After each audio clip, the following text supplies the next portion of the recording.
Opinion: the labor market remains a mess. Expect wage growth to get hit next. Gad Levanon is head of the Conference Board's Labor Market Institute. The opinions expressed in this commentary are his own.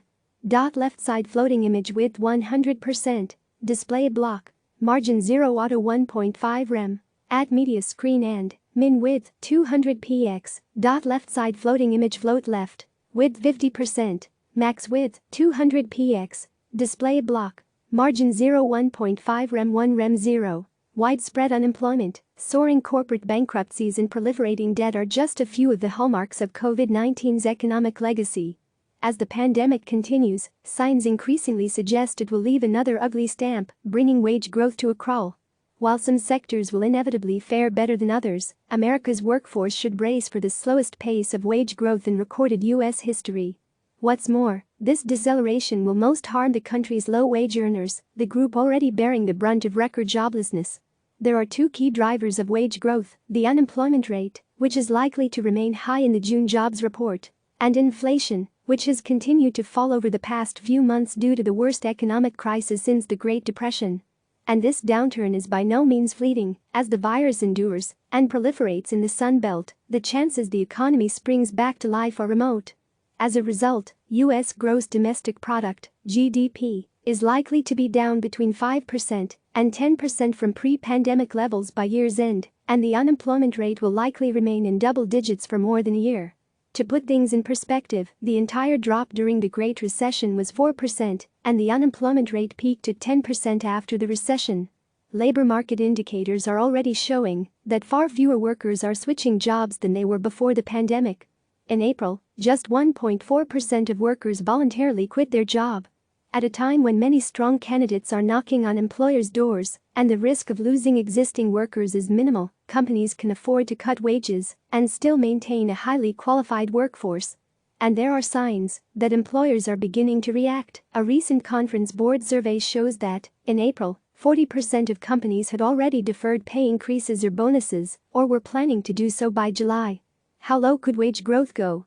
With 2020 unemployment rate soaring past those of the Great Recession, we should expect wage growth in the coming year or two to be even lower than at the lowest point during and after the Great Recession.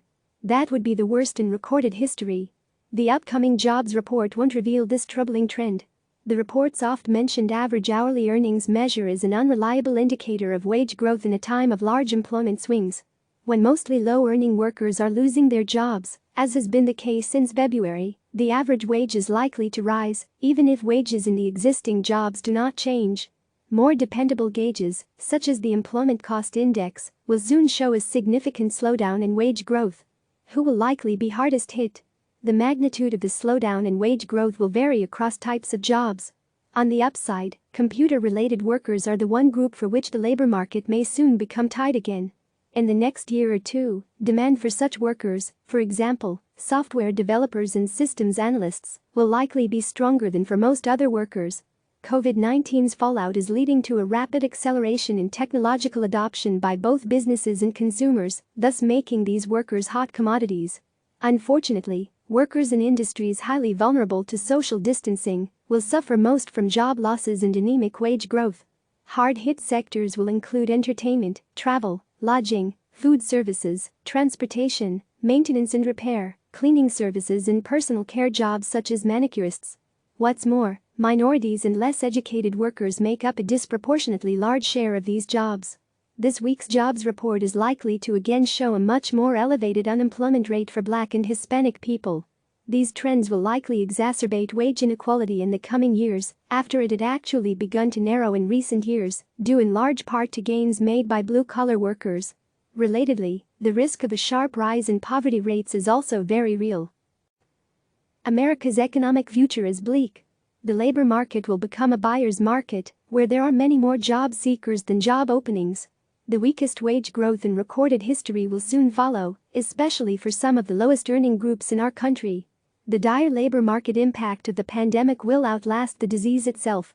In such times, one of the main goals of our society should be to preserve the educational and labor market participation gains achieved in the past 5 years. Click subscribe to receive the latest news.